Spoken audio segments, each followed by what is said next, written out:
Oke.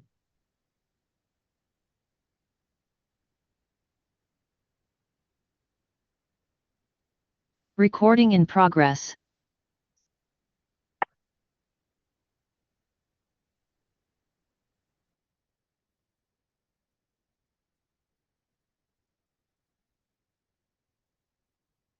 Oke, kelihatan ya udah ya layarnya. Kelihatan, Kak. Udah. Oke, selamat malam teman-teman. Hari ini saya ingin bawakan tema yaitu apakah kita salah memahami Tuhan ya.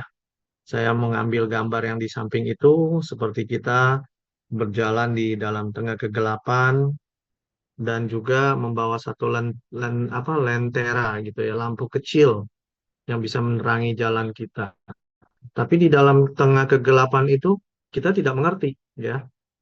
Dan mungkin juga dalam perasaan waktu kita mengikut Tuhan itu eh, kita malah mengalami masalah, kerjaan dan keluarga kita mengalami masalah. Kadang kita mulai berpikir gitu loh, ya, apakah kita salah bisa em, memahami Tuhan ya.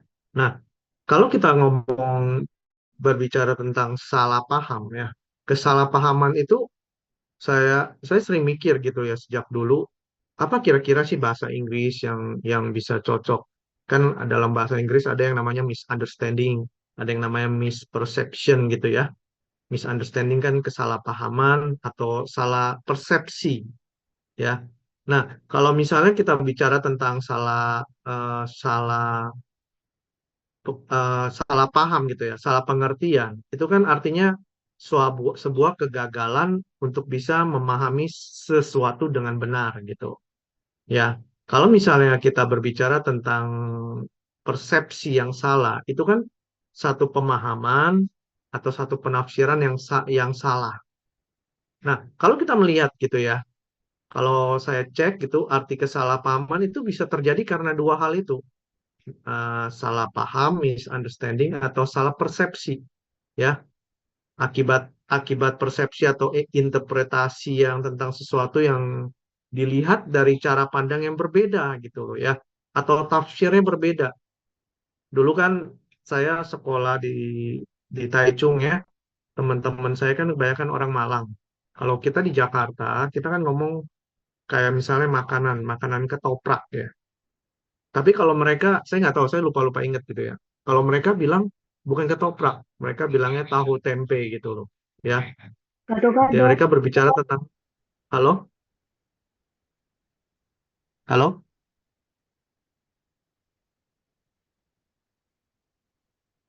ada dengar ya? Halo, dengar, Kak.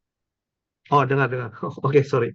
Ya, kalau kalau di apa? Kalau di di Malang katanya itu tahu tempe gitu loh. Kalau kita bilangnya ketoprak, ya.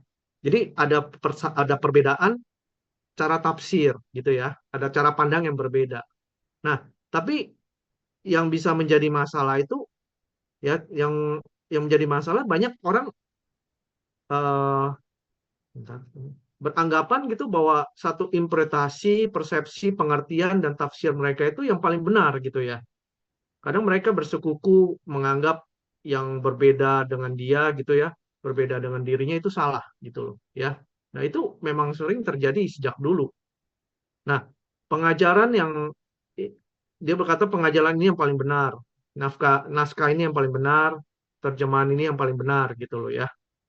Nah, jadi kalau kita melihat gitu ya, terjemahan baik dalam bahasa Indonesia ataupun bahasa Inggris yang mutlak benar ya gitu ya, sebagai sebagai naskah terjemahan ataupun tafsir.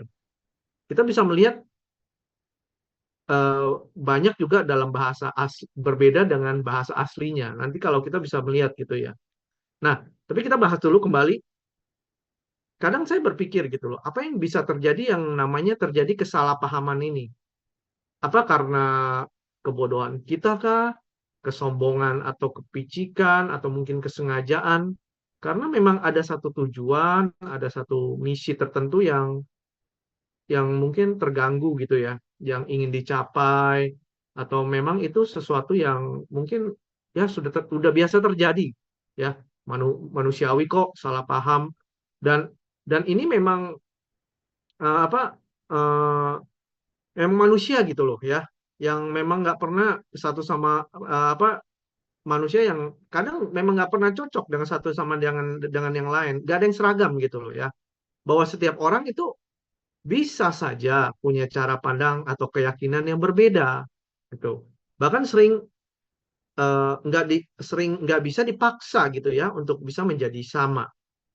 Wah, jadi walaupun mereka tahu gitu ya, yang mereka yakini itu salah pun, mereka masih kekeh gitu loh. Ini pokoknya yang benar ya, dan tetap nggak bisa diseragamkan. Nah, kalau kita melihat ya di dalam ayat firman Tuhan di Markus 4 ayat 22 sampai 23 dikatakan demikian. Sebab tidak ada sesuatu pun yang tersembunyi yang tidak akan dinyatakan ya, dan tidak ada sesuatu yang rahasia yang tidak akan tersingkap. Jadi sebenarnya Tuhan itu tidak bermain tak umpet ya. Nggak begitu ya. Pada saatnya semua akan dibukakan ya. Apa saja yang eh, akan terlihat gitu ya. Akan tersingkap ya. Jadi kemudian kita melihat di ayat 23, barang siapa mempunyai telinga untuk mendengar, hendaklah ia mendengar. Mendengar di sini kan seperti kita lah sedang di Zoom, adalah satu tindakan gitu ya. Ya. Kemudian daripada mendengar itu kita merespon. Jadi kalau kita benar-benar ingin mendengar, memahami sesuatu, supaya nggak salah paham gitu ya, kita perlu step-stepnya itu, ya. Kita perlu langkah-langkah. Nah, saya tulis di sini yang pertama adalah tentu kejujuran, ya. Terus juga pikiran yang terbuka, kerelaan untuk menerima, dan juga kerendahan hati, ya. Jadi sesulit-sulitnya sebuah keadaan yang kita nggak mengerti, ya, sesulit-sulitnya Alkitab yang sepertinya susah dimengerti, semuanya itu akan dibukakan kepada kita dengan 4 tahap ini: kejujuran, pikiran yang terbuka, kerelaan menerima, dan juga kerendahan hati. Jadi kita mengucap syukur ya kalau kita melihat kemarin Bapak Rohani kita dihajar di YouTube dan sebagainya gitu kan, dan orang-orang yang terpelajar mereka nggak bisa menerima ya, dan kita bisa melihat ya eh, apa yang mereka yang sering dikatakan seperti teolog gitu ya dengan gelar yang tinggi belum tentu bisa menerima semua ini dengan tidak adanya kejujuran, pikiran terbuka, kerelaan menerima, dan juga kerendahan hati untuk mau belajar. Nggak gampang ya, nggak gampang ya. Nah, kita akan pelajari satu contoh Alkitab tentang satu kesalahpahaman, bagaimana bagaimana mereka itu apa salah dalam memahami Tuhan gitu loh ya. Salah di dalam memahami Tuhan. Ini yang contoh yang sering kita lihat gitu ya. Satu peristiwa yang dikenal dengan namanya Minggu Palem, gitu ya. Minggu Palem. Ini sering kita dirayakan gitu ya, hampir semua orang Kristen mainstream. Dulu saya sekolah SD kan di sekolah Katolik ya. Kalau sekolah Katolik ada perayaan seperti ini. Dulu kita disuruh bawa batang pohon palem waktu ada perayaan seperti ini. Jadi Minggu Palem itu kan merupakan satu minggu yang diperingati sebagai pembukaan ya, sebelum memasuki satu pekan suci perayaan Paskah. Ya, peringatan ini untuk mengenang masuknya Tuhan Yesus ke Yerusalem sebelum akhirnya memang dia disalibkan. Ya, Minggu Palem itu menjadi istimewa. Kenapa? Karena memang masuknya Yesus di kota Yerusalem itu sebelum ia mati dan bangkit dari kematian. Ya, itu sebabnya Minggu Palem ini disebut sebagai pembuka pekan suci. Ya, pembuka pekan suci yang fokusnya pada pekan terakhir Yesus Kristus berada di Yerusalem. Ya, perayaan ini dirujuk di dalam 4 Injil loh. Ada 4 Injil ini kalau teman-teman cari ini tertulis, ya, menulis tentang ini semua. Dan satu saya kutip di sini ya, di Markus 9 ayat Markus 11 ayat 9 dan sampai 10. dikatakan seperti ini ya gitu ya. Eh, hos- Orang-orang yang berjalan di depan mereka mengikuti dari belakang berseru, Hosana, ya. Diberkatilah dia yang datang dalam nama Tuhan. Diberkatilah diberkatilah kerajaan yang datang kerajaan Bapa kita Daud. Hosana di tempat yang maha tinggi. Nah, tapi kalau kita melihat ya, kalau kita pelajari di 4 Injil, dalam hitungan hari, kelompok orang-orang Yahudi ya yang ditulis demikian itu langsung bicara sesuatu yang berbeda. Kalau teman-teman baca lagi di Markus 15 ayat 14, mereka berkata apa? Salibkan dia, betul kan? Berapa hari yang lalu mereka berkata Hosana, gitu ya, diberkatilah dia, gitu kan? Terus berapa hari kemudian mereka berkata kepada Tuhan Yesus, salibkan dia, gitu loh, ya. Jadi keempat Injil menulis tentang ini. Tuhan Yesus itu masuk ke kota Yerusalem dengan cara yang unik. Ia menunggangi sebuah keledai kan, keledai yang muda yang belum pernah mengangkat beban. Nah, para murid-murid Tuhan Yesus mungkin berpikir ya, kok aneh sih? Kok Tuhan Yesus milih naik keledai ya? Ya, tapi daripada enggak sama sekali ya, oke lah. Para murid Yesus itu memberikan keledai yang diminta oleh Tuhan Yesus. Kemudian mereka menghamparkan jubah-jubah mereka di jalan yang akan dilalui oleh Yesus. Nah, perbuatan ini merupakan satu simbol gitu ya. Artinya mereka menyerahkan diri kepada Sang Raja. Nah, para murid Yesus ini menyambut gembira bahwa akhirnya nih Tuhan kita nunjukin ke orang banyak nih ya. Kan waktu itu Yerusalem ramai sekali ya, bahwa dia adalah Raja Mesias ya. Dan orang-orang di sekitar Yesus termasuk murid-murid Yesus sendiri berpikir bahwa inilah Raja Mesias gitu loh ya, yang datang untuk membebaskan mereka, raja politis ya, yang segera membebaskan mereka ini dari penjajahan Romawi.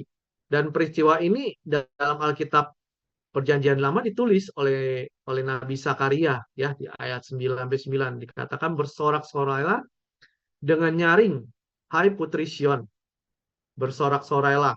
Katakan seperti itu ya. Bersorak-sorailah, hai putri Yerusalem, lihat rajamu datang kepadamu. Ia hai adil dan jaya, ia lemah lembut dan mengendarai seekor keledai beban yang muda. Ya, seekor keledai beban yang muda. Nah, para murid bergembira dengan peristiwa ini. Tapi kalau saja mereka ingat gitu ya, dengan apa yang pernah dikatakan Tuhan Yesus sebelumnya, mereka nggak seharusnya loh gembira. Apa sih yang tidak dikatakan, yang pernah dikatakan oleh Tuhan Yesus sebelumnya? Ada di sini. Di Lukas 18 ayat 31 sampai 33. Ya, Tuhan Yesus manggil ke-12 muridnya, lalu berkata kepada mereka, sekarang kita pergi ke Yerusalem, dan segala sesuatu yang ditulis pada Nabi mengenai anak manusia akan digenapi. Sebab ia akan diserahkan kepada bangsa-bangsa yang tidak mengenal Allah. Ya, akan diolok-olok, dihina, ludahi, dan mereka menyesal membunuh dia. Dan pada hari ketiga ia akan bangkit. Dan Tuhan Yesus sudah bicara tentang ini sebelumnya. Tapi murid-muridnya lupa, terlalu excited ya, senang. Ya. Nah, di dalam ayat ini kita melihat di Lukas 18 ini benar-benar berlawanan dengan keadaan Tuhan Yesus yang kita baca tadi dimuliakan di Yerusalem. Ya, setelah orang Israel itu mengeluh-ulukan Yesus sebagai raja, dia berteriak Hosana, ya, Hosana. Lalu kita melihat ya, Hosana ini juga menarik ya. Hosana bagi anak Daud. Diberkatilah dia yang datang dalam nama Tuhan, Hosana yang di tempat maha tinggi. Kata Hosana ini kita pernah diberitahu juga gitu ya. Hosana ini kan artinya Tuhan gitu, tolonglah kami. Ya, Tuhan tolonglah kami. Hosana itu kan kalau dalam bahasa aslinya kan dari kata hosa ya. Hosa itu artinya seperti menyuruh kepada Tuhan gitu loh. Jadi kita memerintahkan Tuhan untuk hosa, untuk apa? Selamatkan kami. Tapi kan nggak layak itu ya untuk memerintah Tuhan. Sepertinya menyuruh-nyuruh lah. nggak layak gitu. Makanya di belakang ditambahin na, hosana, ya, sebuah kata penghubung hosana. Jadi artinya satu ungkapan yang sopan dalam bahasa Ibrani itu nah gitu ya. Artinya aku memohon kepadamu, selamatkanlah. Aku memohon kepadamu, selamatkanlah kami. Ya. Nah, tapi kita bisa melihat ya, setelah pujian itu, setelah menganggap Yesus adalah juru selamat dengan kemuliaan yang diberikan kepadanya, Hosana mereka katakan gitu ya. Tapi jadi dalam hitungan hari mereka berteriak, salibkan dia. Jadi kalau kita berpikir bagaimana ini bisa terjadi? Kenapa gitu ya? Karena mereka memang salah memahami Tuhan Yesus. Ya kan? Yesus memang Mesias, tapi dia bukan raja politis. Ya. Sedangkan orang-orang Yahudi termasuk murid-murid Yesus sendiri pun berharap Yesus akan melakukan mujizat atau kuasa yang heboh gitu ya untuk bisa mengusir penindasan kerajaan Romawi secara politis. Itu yang mereka harapkan. Dan orang-orang banyak ini mengenal Yesus dengan mujizat yang dilakukan. Kalau kita ingat itu yang luar biasa, 5 roti 2 ikan kan, cukup untuk memberi makan 5.000 orang laki-laki. Ya, belum termasuk wanita dan anak. Ya, kalau misalnya dia bawa 5.000 orang laki-laki, bawa istri dan anak, kalinya ini 3 kan, 5.000 kali 3, 15.000. Ya kan? Belum lagi orang sakit disembuhkan, orang cacat bisa menjadi normal, yang buta bisa melihat. Jadi sampai di situ Tuhan Yesus memang memenuhi harapan mereka sebagai sang pembuat mujizat, ya. Jadi untuk bisa mengusir penjajahan Romawi, ya. Ini udah waktunya, ya. Apalagi dengan kalau kita melamar kerja kan namanya CV gitu ya. Tuhan Yesus mempunyai CV yang luar biasa.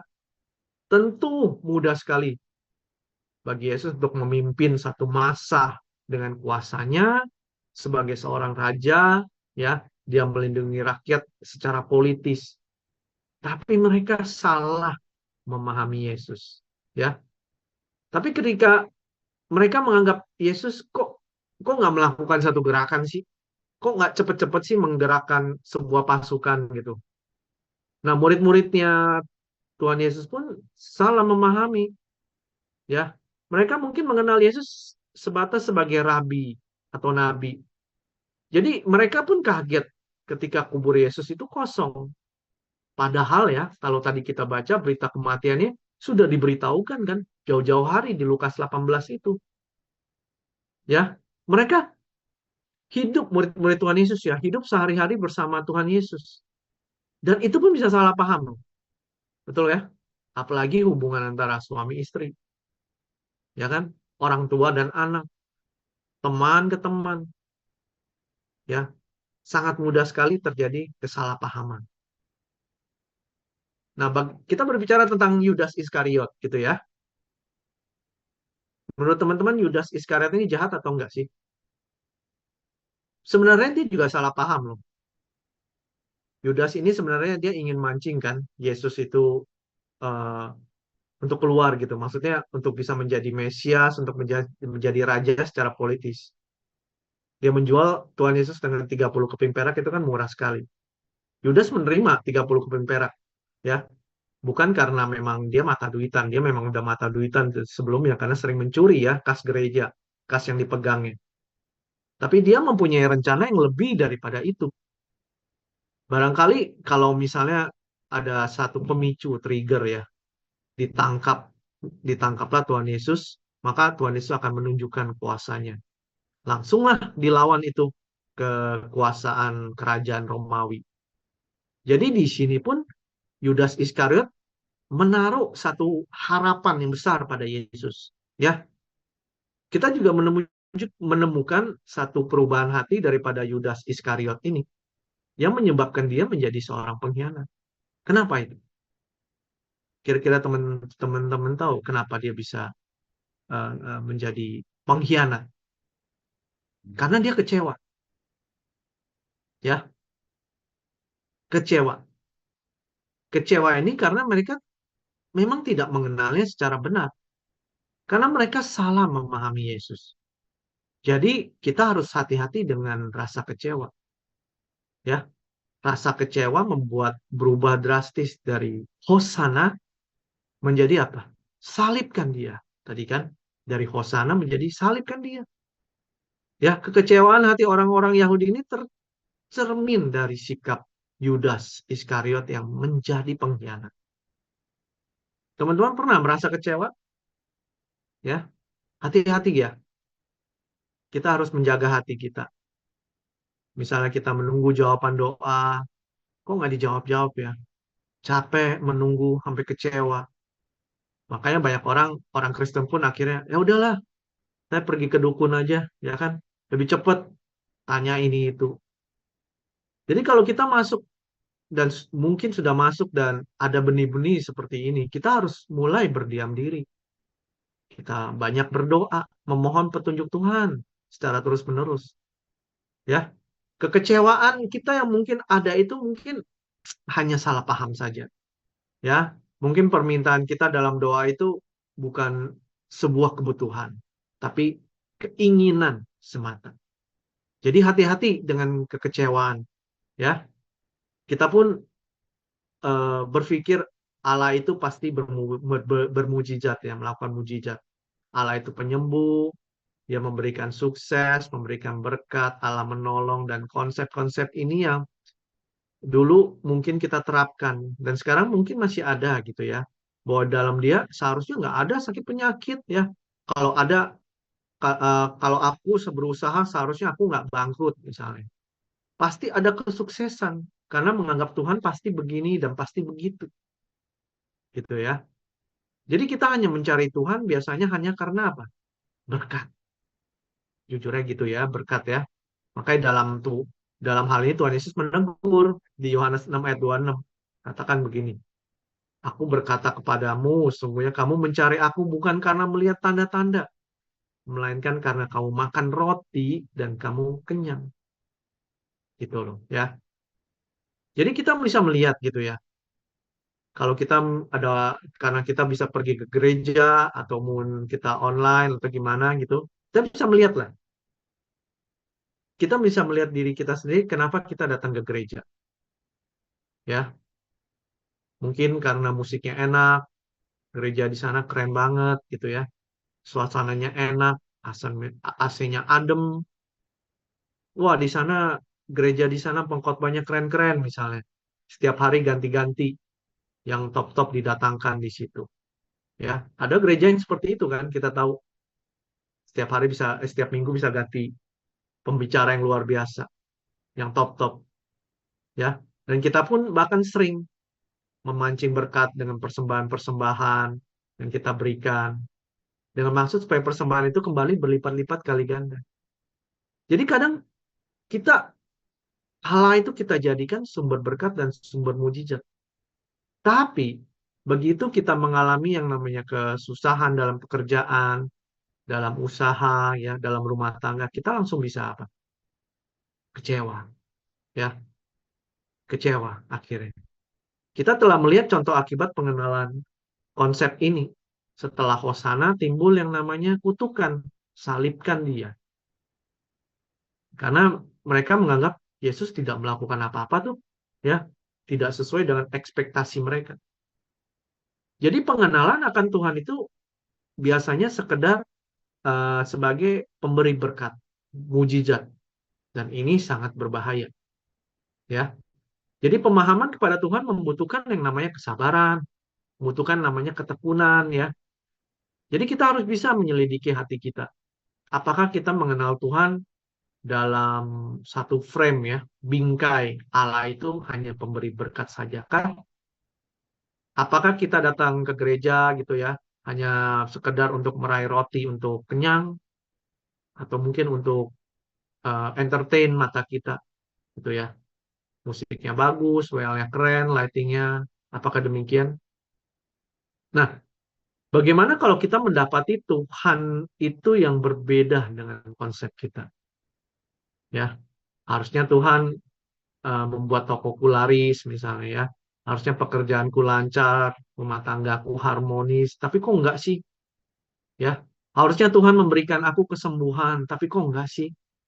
Harusnya Tuhan tidak membiarkan aku hidup miskin gitu loh. Tapi kok enggak sih? Ada satu contoh dari Alkitab ya, tentang jemaat yang mengalami kemiskinan. Tapi oleh Tuhan Yesus itu kemiskinannya ternyata nggak diambil.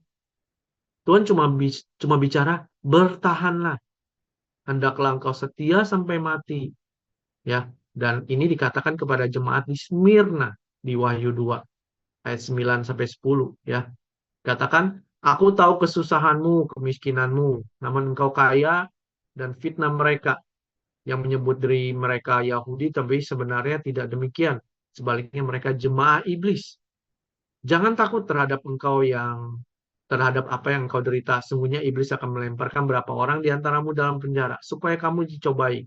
Kamu akan memperoleh kesusahan dalam 10 hari. Hendaklah engkau setia sampai mati. Ia akan mengaruniakan kepadamu mahkota kehidupan.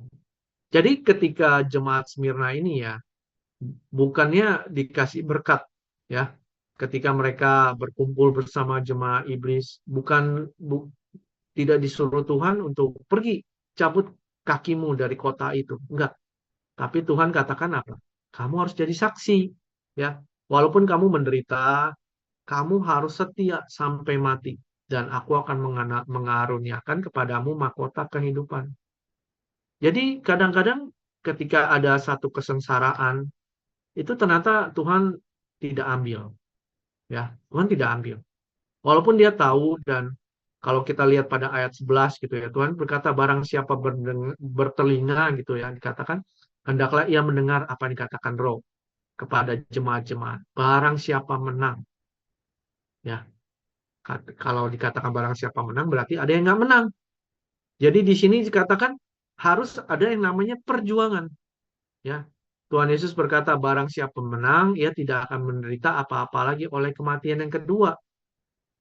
Jadi apa yang terjadi yang jemaat Smyrna ini bertolak belakang dengan kehidupan dengan gereja-gereja di kota besar kan? Ya di Indonesia misalnya, atau di Taiwan gitu ya. Hari-hari ini dengan sound system yang luar biasa gitu kan. Pastornya juga keren-keren, in style gitu. Ya, ada IG, TikTok dan sebagainya. Ya, jadi kita bisa melihat beda sekali. Jadi di sini kita melihat contoh bahwa jemaat Smyrna memang tidak dipulihkan dari kesengsaraannya di dunia ini. Mereka hanya dijanjikan yang namanya mahkota kehidupan setelah kematian tubuh nanti. Kok lama banget sih? Tuhan kok beda ya? Kok nggak memberikan pemulihan? Kok tidak memberikan jalan keluar? Kok cuma minta minta kita bertahan saja? Nah, kadang Tuhan membiarkan kita memang dalam kesulitan dan membiarkan kita menghadapinya. Karena Tuhan ingin memang menjadikan kita pejuang, ya, sebagai tentara-tentaranya, bukan orang yang santai-santai gitu loh. Karena kita semua adalah murid Tuhan dalam sekolah kehidupan. Nah, di sekolah kehidupan kan bedanya dengan sekolah formal, memang nggak dibatasi oleh ruang dan waktu kan. Ya, biar kita sama-sama pakai Zoom, kita belajar, ini kan tetap satu ruangan di sekolah. Karena sekolah kehidupan ini tidak dibatasi oleh sekat, ruang, waktu, atau Zoom. Enggak ya. Setiap hari kita belajar. Dan pelajaran yang diberikan oleh Allah sebagai guru kita, maha guru kita, pelajarannya beragam sesuai dengan kualitas diri kita masing-masing. Setiap pelajaran yang diberikan selalu mengandung satu pesan yang tersembunyi, yang hendak disampaikan oleh guru besar kita.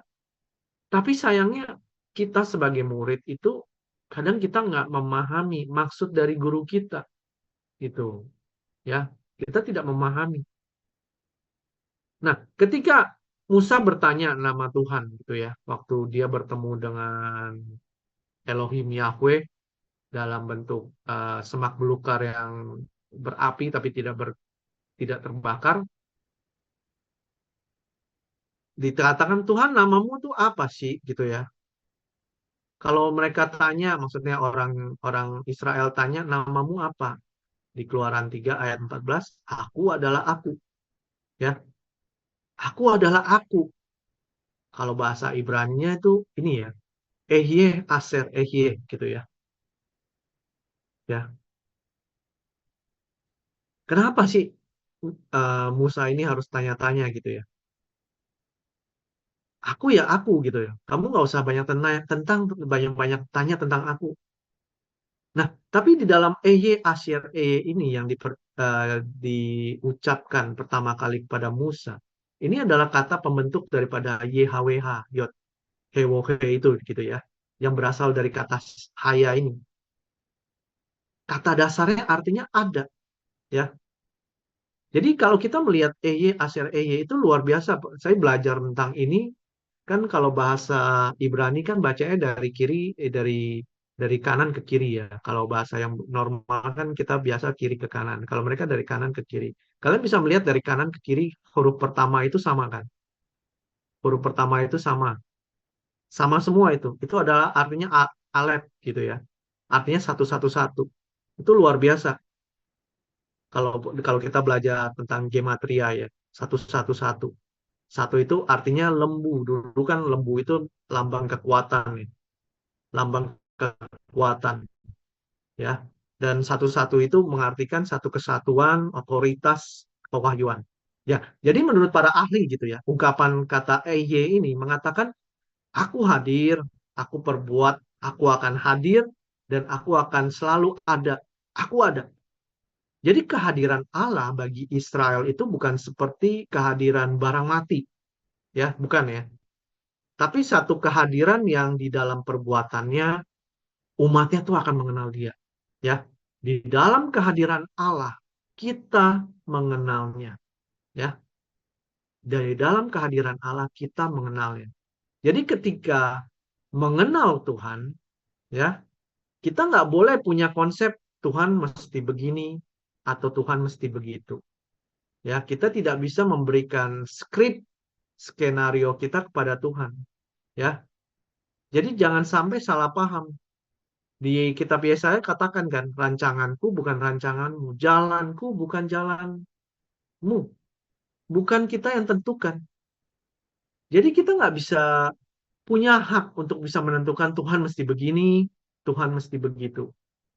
Ya, siapakah Tuhan yang kita kenal? Rasul Paulus memberikan contoh tentang pengenalan Tuhan yang tidak dinilai dari berkat secara materi dan mujizat. Ya, kalau teman-teman baca tentang di kitab Filipi ya, itu kan dikatakan satu buku sukacita. Buku sukacita itu ditulis di mana? Di dalam kerajaan? Ya, enggak. Kitab itu ditulis di dalam penjara oleh Rasul Paulus. Ya, bukan di atas kasur yang nyaman gitu, enak. Tapi Rasul Paulus menulisnya ini dalam satu penjara yang di bawah tanah, dingin, nggak enak sekali. Tapi di situ Rasul Paulus menulis namanya The Book of Joy, buku sukacita. Jadi kita perlu duduk diam, kita periksa diri kita, apakah kita mengenalnya secara terbatas, ya? Apakah kita mengenalnya hanya pada berkat dan mujizatnya saja, tak? Siapa tahu kita salah memahami Tuhan kita. Ya, maka jangan sampai karena kurang kenal kita kepadanya membuat kita mengkhianatinya, ya kan? Dari Hosana menjadi salibkan dia, ya. Dari Hosana menjadi salibkan dia. Kita lihat di dalam Wahyu 3 ayat 20, ya. Di situ dikatakan, lihat, aku berdiri di muka pintu dan mengetuk. Jika ada orang yang mendengarkan suaraku dan membukakan pintu, aku akan mendapatkannya, ya. Dan aku akan makan. Kata makan ini dalam bahasa Yunani-nya itu adalah depneo, itu adalah supper, artinya makan malam bersama-sama dengan dia dan dia bersama-sama dengan aku, ya. Jadi di sini di Wahyu 3 ayat 20 ini diartikan adalah satu Tuhan yang sangat sopan. Dia tidak pernah memaksa, dia mengetok dulu. Ketika dia ketok pintu, kita mendengar, dia menunggu pintu itu dibukakan. Dan ketika pintu itu dibukakan, barulah dia masuk. Artinya apa? Di sini Tuhan itu senantiasa menyediakan waktu buat kita untuk bersekutu dengan jamuan makan malam yang akrab. Ya, kalau misalnya makan pagi kan kita terburu-buru ya. Orang pagi makan pagi beli makan pagi itu pasti buru-buru karena mau kerja, mau ada kesibukan. Demikian juga dengan makan siang. Nah, makan malam ini kan berbeda gitu ya. Kita bisa santai, berbicara, ngobrol. Nah, ini yang ditawarkan oleh Tuhan Yesus. Yuk, kita makan malam yuk. Kita ngobrol yuk. Ya, dengan pengenalan semacam ini kita akan lebih mengenal dia supaya kita tidak menjadi salah paham. Ya, tapi sering kita tidak memiliki waktu ya. Seperti gambar yang saya berikan, kita lihat gambar di belakang Tuhan Yesus, orang itu sedang menonton TV karena kesibukan kita, ya. Kadang kita tidak memberikan waktu. Tuhan tawarkan, yuk, mari makan malam, aku mau ngobrol dengan kamu. Tapi kita sibuk, ya, dengan banyak berbagai hal. Kita tidak menyediakan waktu yang terbaik untuk dia. Akhirnya kita tidak mengenalnya dengan baik. Jangan sampai perkataan Hosana ini berubah menjadi salibkan dia. Karena kita nggak mengenalnya dengan baik. Tapi dengan pengenalan yang benar, ya bersama dengan satu jamuan makan malam yang indah, suasana ini membuat kita semakin bisa mengenal dia. Siapa sih Allah kita? Bagaimana sih cara berpikirnya Allah kita ini? Apakah situasi yang aku hadapi ini semua dalam rencananya, ya? Atau apakah aku berdoa sesuai dengan kehendaknya atau keinginanku sendiri? Jadi dari sini kita belajar, ya. Jangan sampai kita salah memahami Allah kita. Amin. Terima kasih. Terima kasih, Kak. Nah, silakan siapa yang mau bertanya? Persilakan. Atau yang mau sharing? Persilakan. Pak Adi, kalau mau sharing, Pak. Halo, mungkin kita lagi mulai. Siapa yang mau sharing? Aku mau bertanya, persilakan. Saya dulu deh. Ya, silakan. Malam ini yang saya dengar ya dari Jason gitu ya, itu juga mengenal Tuhan gitu ya. Itu juga terjadi dalam kehidupan saya pribadi gitu. Ya, namanya juga Kristen dari keturunan ya, Kristen dari lahir. Cuma Kristen KTP gitu. Nah, seperti tadi Ko Jason bilang gitu ya, mengenal Tuhan